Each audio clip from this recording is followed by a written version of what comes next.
எல்லாருக்கும் வணக்கம். எல்லாம் நல்லா இருக்கீங்களா? சந்தோஷமாக இருக்கீங்களா? இங்கே பாருங்கள், இன்றைக்கி நம்ம எதை பற்றி பேச போகிறோன்னா ராஜகனின்னு சொல்லுவோம். எதை பற்றி ராஜகனின்னு சொல்லுவோம்னா, இங்கே பாருங்கள், சாதாரண ஒரு எலுமிச்சம்பழம் தான். எலுமிச்சம்பழம் வந்து பார்த்திங்கன்னா நம்ம எலுமிச்சம்பழம்னு சொல்கிறோம். கனிகளிலே சிறந்த கனி, மாபெரும் கனி, வரலாறு காணாத ஒரு பேர் கொண்ட கனி எதுன்னு சொன்னால் ராஜகனின்னு சொல்கிறது தான். எலுமிச்சம்பழத்துக்கு தான் அந்த பேர் மகத்துவம். ராஜகனி, கனிகளிலே ராஜகனின்னு சொன்ன எதனா இந்த எலுமிச்சம்பழத்தை தான் நம்ம ராஜகனின்னு சொல்லுவோம். ஆக்சுவலி இது எலுமிச்சம்பழமானது ராஜகனி எதுக்காக பயன்படுத்தலாம் நம்ம சொன்னால் எல்லாம் சொல்லுவான். நிறைய பேர் என்ன பண்ணி ஆன்மீக ரீதியாக நம்புறவங்க. நான் இப்போ ஆன்மீக ரீதியாக தான் சொல்கிறேன். இது மருத்துவ குணம் வாய்ந்ததும் ஒன்று தான். இருந்தாலும் ஆன்மீக ரீதியாக முதல்ல சொல்லிடுறேன், மருத்துவத்தை பற்றி பின்னிட்டு நான் சொல்கிறேன். எங்கேயாவது கோவிலுக்கு போகிறாங்க எல்லா பக்தர்களும், ஆன்மீக ரீதியாக வந்து கோவிலுக்கு போகணும், குறைகளை நிவர்த்தி பண்ணணும். எல்லாருக்குமே வாழ்க்கையில் போடான கோடீஸ்வரனுக்கும் பிரச்சனை தான். அடித்தட்டு மக்கள்லேருந்து நடுத்தர மக்கள்லேருந்து உயர்தர மக்கள்லேருந்து பெரிய கோடீஸ்வரனாக இருந்தாலும் சரி, எல்லாருக்கும் ஏதாவது ஒரு ரூபத்தில் ஒரு பிரச்சனை தான். அந்த பிரச்சனைகளை எங்கேனா போய் தீர்த்துடலாமா, எப்படியாவது எந்த வகையிலையாவது தீர்ந்துருமா அப்படின்னு நம்ம நினைப்போம். அது வந்து சில பேர் என்ன பண்ணுறாங்க, கோவில் குளம் சுற்றி கோவில்கிட்ட போயிட்டு பூசாரி சாமி மடியில் வச்சு அந்த எலுமிச்சம்பழத்தை கொடுத்தாங்கன்னா நமக்கு நல்லாயிடும் அப்படின்ட்டு ஒரு நம்பிக்கை அங்கே ஏற்படுத்தும். அது நம்ம மனசில் ஆழ் மனசுக்குள்ளே ஏற்படுற நம்பிக்கை தான் வந்து சரியாகும். இதில் வந்து பார்த்திங்கன்னா கோவிலுக்குள்ளே இருக்கிற சிலையை பற்றியும் நம்ம சொல்லணும். ஆக்சுவலி இந்த ராஜகனிக்கு உண்டான மகத்துவத்தையும் சொல்லணும். இப்போ எல்லாத்தையுமே என்னால் சொல்ல முடியாது. மீண்டும் ஒரு வீடியோ பார்க்கும்போது அந்த கோவிலுக்குள்ளே இருக்க கல்லுக்குள்ளே இருக்க சிலைக்கு உண்டான பவர் என்னன்றதை நான் அதை பற்றி விளக்கமாக நான் போய் சொல்கிறேன். இப்போ நான் இந்த ராஜகனிக்கு மட்டும் நான் சொல்கிறேன். இப்போ என்ன பண்ணுவாங்க, அப்போ கோவிலுக்குள்ளே போகும்போது யாராவது இந்த எலுமிச்சம்பழத்தை சாமி மடியில் வச்சு கொடுங்க, உள்ளே வச்சு கொடுங்க அப்படின்னு சொல்லிட்டு கேட்டு எடுத்து போய் 2 எலுமிச்சம்பழம் வாங்கி போய் உள்ளே கொடுத்து அதை வாங்கிட்டு வந்து அவங்க என்ன நிறைவேறணுன்ற வேண்டுதலோ இல்லை ஆசையோ அதை தீர்க்கணும் அப்படின்னு நினச்சா அப்போது என்ன பண்ணுறாங்கன்னா அந்த கனியை எடுத்து போய் வீட்டில் வச்சுட்டு பூஜை பண்ணுங்க, இல்லை வாசலில் துவாரத்தில் கட்டி பொங்க விடுங்க, இந்த நிலவாசலில் கட்டுங்க அப்படின்னு அந்த பூசாரிகள் சொல்லி அனுப்புவாங்க. அர்ச்சகர்களும் பூசாரிகளும் அப்படின்னு சொல்லி அனுப்புவாங்க. அப்படி உங்கள் எண்ணம் போல் அது செயல்படும், உங்கள் எண்ணம் போல் நிறைவேறும் அப்படின்றது நம்ம மனசு. இங்கே போனீங்க பார்த்தியா, போய் அவர் கொடுத்த எலுமிச்சம்பழத்தால் அது நடந்துன்றது கிடையாது. நம்ம மனசானது நம்மளை என்ன நினைக்குதோ அது பாசிட்டிவாக மாறும். பாசிட்டிவ் நீங்கள் பாசிட்டிவாக தான் நினைக்கணும். நடக்கும் அப்படின்ற ஒரு நம்பிக்கை இருந்தால் அது நடந்தே தீரும். யாராலையும் எக்ஸாம்பிள் ரோட்டில் போகும்போது பார்த்தீங்கன்னா 2 பேர் சண்டை போட்டுப்பாங்க ரோட்டில், கொடாடிலையோ இல்லை ரோட்லையோ. ஒருத்தனை பார்த்து திட்டுவான். அவன் திட்டினா நடக்குமா நடக்காதுன்னு நம்ம நினைக்கக்கூடாது. அவன் திட்டினாலும் நடக்கும், நீங்கள் அவனை திட்டினாலும் அதுவும் நடக்கும். இதுதான் பாசிட்டிவ்ன்றது. அப்போது மனசில் கெட்டதை பற்றி நினைக்கக்கூடாது. எது கெட்டதை நம்ம நினைக்கிறோமோ, கெட்டதாக பேசுகிறோமோ அது திரும்ப நமக்கே வரும். அதனால் நம்ம பாசிட்டிவாக எது நன்மையை பற்றி நினைக்கிறோம், மற்ற அழிவை பற்றி நம்ம நினைக்காமல் நன்மைகளை பற்றியுமே நினச்சோம்னா கண்டிப்பாக அது நடந்தே தீரும். அதனால் இப்போ திரும்ப வரேன் ராஜகனி பற்றி. ராஜகனியானது அதாவது சொல்லுவாங்க சயின்டிஃபிக் மெத்தடாக பார்த்தீங்கன்னா இது இருக்க சிட்ரிக் ஆசிட் காலையில் வெறும் வயிற்றில் நம்ம இதை வந்து புழிஞ்சி தேன் கலந்து சாப்பிட்டோம்னாலோ இல்லை உப்பு போட்டு சாப்பிட்டோம்னாலோ ஆக்சுவலி பாடி வெயிட் லாஸ் போடணும்னு சொல்லுவாங்க. ஏன்னா கெட்ட கொழுப்புகளெல்லாம் கரைக்கிற தன்மை இதுக்கும் உண்டு தான், அந்த மாதிரி சொல்லுவாங்க. ரெண்டாவது பார்த்தீங்கன்னா இந்த ராஜகனியானது வந்து பார்த்திங்கன்னா ராஜகனி சொல்கிற எலுமிச்சம்பழமானது ஒரு ஆடு, கோழி, மாடு இந்த மாதிரி கோயிலுக்கெல்லாம் வெட்டு கொடுக்குறாங்க. பார்த்து அதர்வன தெய்வங்கள் சொல்லுவாங்க. அதர்வன தெய்வங்களுக்கு இந்த மாதிரி வெட்டுப்பட்டு கோழி அறுக்கிறது அந்த மாதிரிலாம் வந்து பண்ணுவாங்க.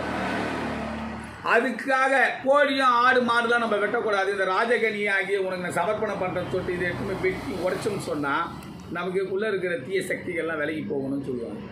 அந்த மாதிரி மகத்துவம் வாய்ந்தது. ஸ்டாப் பண்ணி அப்போ டெய்லியுமே நித்தியம் எல்லாருமே கோவிலுக்குள்ளே போயிட்டு பழம் வாங்கிட்டு போகணும், ஏதாவது கோவிலுக்குள்ளே போய் பழம் வாங்கணும்னு நம்ம நினச்சிட்டு தான் இருக்கிறோம். ஒன்றும் தேவையில்ல. கோவிலுக்கு போக முடியாதவங்க போக முடிஞ்சாலும் சரி, முடியலாம் சரி, டெய்லியுமே நீங்கள் வெளியில் போகிறீங்கன்னு சொன்னால் ஒரே ஒரு எலுமிச்சம்பழம், இந்த ராஜகனியான எலுமிச்சம்பழத்தை நீங்கள் சாமிக்கிட்ட தான் வச்சு எடுத்துகிட்டு போகணுன்னு அவசியம் இல்லை. நீங்கள் வீட்டில் இருந்து ஒரு எலுமிச்சம்பழத்தை வாங்கி உங்களோட பையில், தோல் பையிலையோ அல்லது வந்து பேண்ட்டு போட்டால் பேண்ட்டு பாக்கெட்லையோ அந்த மாதிரி உங்கள் பேக்கில் இதை வச்சுட்டு நீங்கள் கையிலேயே எடுத்துகிட்டு போகலாம். ஒரு பைக்கில் போகும்போது கூட பைக்கில் ஒரு ராஜகணி வச்சுருக்கலாம். எதிர்பாராத விபத்துக்கள்லாம் நடக்கும் பார்த்தீங்களா, அந்த மாதிரி ஏதாவது அசாத்தியமான விபத்துகள் நடக்க வாய்ப்பு உண்டு சொன்னால் அந்த வாய்ப்பெல்லாம் தடுத்து நிறுத்தக்கூடிய பலம் உண்டு. தானாகவே இயற்கையாகவே இந்த மகத்துவம் வாய்ந்த ஒரு மூலிகை மட்டும் இல்லை, உயிர் உள்ள ஒரு அதிசய பொருள் இது. அதுக்காக தான் அந்த காலத்திலே புராண காலத்தில் ராஜகண்ணின் பேர் சூட்டப்பட்டது இது. அதனால் இது மாதிரி ஒரு அற்புதமான ஒரு எலுமிச்சம்பழம், பாசிட்டிவ் வைப்ரேஷன் கொண்ட எலுமிச்சம்பழம். மனசுக்குள்ளே நீங்கள் எதை நினைக்கிறீங்களோ, இன்றைக்கி நல்லதே நடக்கணும்னு நினச்சி போங்க, அது நடந்தே தீரும். நீங்கள் இது நடக்குமோ நடக்காதோ நம்ம நினச்சோம்னா எதுக்கு பதில் சொல்கிறதுனே தெரியாது. இயற்கை நம்ம மனசுக்கே தெரியாது, செஞ்சால் நடக்குமா செய்யலாம் நடக்காதான்னு. அதெல்லாம் நித்தியம் அன்பு உள்ளம் கொண்ட உங்களை கேட்டுக்கிறேன். எல்லோரும் சந்தோஷமாக வாழணும், பிரச்சனை இல்லாமல். எப்பேற்பட்ட கோடீஸ்வரனுக்கும் பிரச்சனை தான் தேடி அலைவான். காடாக தேடி போனாலும், நாடாக தேடி போனாலும், ஊராக தேடி போனாலும், மலையாக ஏறி போனாலும் பிரச்சனைகள் தீராது. அந்த பிரச்சனையை தீர்க்கிறதுக்கு என்ன பண்ணோம், நம்ம உண்மையாக நம்ம நம்பணும். நம்மளையே நம்ம நம்புறது இல்லை. வேறு யாராவது சொல்லுவாங்களா, அதை நம்ம ஏற்றா சரியாயிடுமா, இவன் சொல்லுவானா அந்த கோயிலுக்கு போகலாமா, இங்கே போகலாமா, மந்திரவாதியை பார்க்கலாமா, சூன்யவாதியை பார்க்கலாமா அப்படின்னு நினச்சிருந்தோம்னா வாழ்க்கையில் கண்டிப்பாக எந்த பிரச்சனையும் தீர்க்க முடியாது. அதனால் முழுமையாக முதல்ல உங்களை நீங்கள் நம்புங்க.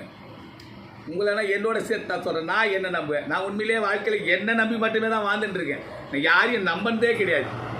அதனால் என் மனசுக்கு என்ன தோணுதோ அதை நான் செய்வேன். இது ஏன் இந்த ஒரு யூடியூப் சேனல் ஓப்பன் பண்ணி எல்லாத்துக்கும் சொல்லலாம், ஆக்சுவலி வர சித்ரா பௌர்ணமிக்கு நான் அடிக்கடி நிறைய கோவிலில் திருவிழாலாம் நான் போய் கிட்ட இருந்து பண்ணுவேன், யாகம் வளர்த்துவேன், எல்லாம் பண்ணுவேன். எனக்கு என்ன தோணுதோ அதை நான் செய்வேன். யார் சொல் பேச்சும் நான் கேட்க மாட்டேன். என் மனசு என்னென்னா, யாராக இருந்தாலும் என்னை எதிரியாக நினச்சா கூட அவன் என் எதிரில் நின்றுட்டானா அவனை நல்லா இருந்தான்னு சொல்லுவேன். நான் எதிரி வந்துட்டான் பாரு, என்னோட சண்டை போட்டான் எதிரி அப்படின்னு நான் நினைக்கவே மாட்டேன். ஏன்னா நான் என்ன நினைக்கிறேனோ அது மட்டும் தான். நான் நல்லா இருந்து சொன்னால் அது என்ன நல்லா வச்சுருக்கோம். அதனால் நான் ரொம்ப கடவுள் எனக்கு எந்த கஷ்டம் இல்லாமல் சந்தோஷமாக நிம்மதி கொடுக்குறாரு சொன்னால் என் மனசறிஞ்சு நான் யாருக்கும் கோபம் பண்ண நான் நினச்சதே கிடையாது. ஒரு நாள் கூட கோபமாக சில பேர் நான் திட்டிருக்க தான் செய்கிறேன். திட்டினாலும் அதுக்கப்புறம் சரிப்பா கொடுப்பா போய் வேலையை பார்ப்பா அப்படின்னு சொன்னேன். அது வேலை ரீதியாக தப்பு பண்ணிட்டான். அது ஏன்னா அப்போ கேட்கணும் இல்லையா, தப்பு பண்ணால் கோபம், கடவுள்களுக்கே கோபம் வருது, நம்மளாம் சாதாரண மனுஷன் தானே. அதுக்காக அந்த குரோதத்தை வளர்த்து கோபப்படக்கூடாது. எல்லாருமே கோபம் இல்லாமல் சந்தோஷமாக வாங்க. கோபமே வந்தாலும் ஒரு நிமிஷம் 2 நிமிஷம் தள்ளி போக, விலகி போக. கோபம் தானாக நின்ன பிறகு அதுக்கப்புறம் திரும்ப பேசுங்க. அதனால் குடும்பம் சுபிக்ஷமாக இருக்கும். அதே மாதிரி வாழ்க்கையும் சுபிக்ஷமாக இருக்கும். எல்லாருக்குமே நல்லதே நடக்கும். நம்ம தூய்மையான எண்ணத்தை மட்டுமே நம்ம வெளிப்படுத்துவோம். யாராவது நம்மளுக்கு தப்பாக திட்டினா கூட பரவாயில்ல, விலகி போங்க, திரும்ப திட்டாதீங்க. அவனை போய் திரும்ப பின்னாடி போய்ட்டு ஏன் இப்படி பேசிட்டான்றதும் நம்ம நினைக்க வேண்டாம். அதுதான் பாஸ்ட் இஸ் பாஸ்ட்டுன்னு நினச்சிட்டு நம்ம காலத்தை எதிர்நோக்கி போயிட்டே இருப்போம். வாழையடி வாழை விருட்சம் போல், விருட்சத்துக்கு மரத்தை பெரிய மரத்தெல்லாம் விருட்சம்னு சொல்கிறோம். ஆனால் வாழை மரமும் ஒரு விருட்சம்னு தெரியாது, ஏன்னா அழிக்க முடியாத ஒரு வாழை மரம். அது மாதிரி வாழையடி வாழையாக பரம்பரையாக குடும்பங்களாக வாழணும். செழிப்போடு வாழணும்னா நம்ம விட்டு கொடுத்து போகணும்.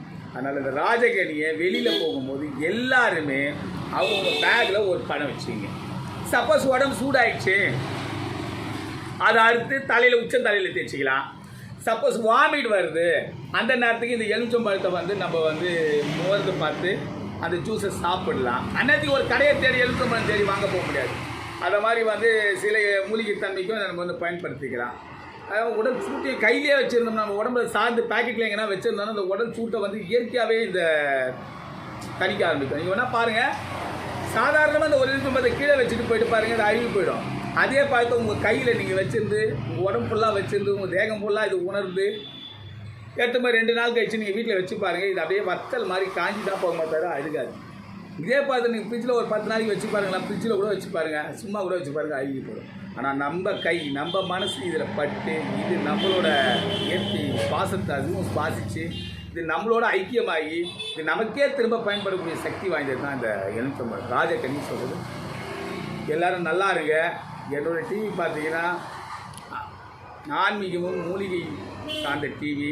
எல்லாம் லைக் பண்ணுங்கள், ஷேர் பண்ணுங்கள், சப்ஸ்கிரைப் பண்ணுங்கள், கமெண்ட் பண்ணுங்கள். உங்களுக்கு ஏதாவது சந்தேகம் வேறு ஏதாவது பற்றி நம்ம வீடியோ போடணும்னு சொன்னால் எனக்கு கமெண்ட் பாக்ஸில் நீங்கள் தெரிவிங்க. நான் அது சம்மந்தமாக உங்களுக்கு வீடியோ போடுறேன். எல்லாருமே நல்லா இருங்க. வாழ்த்துக்கள்.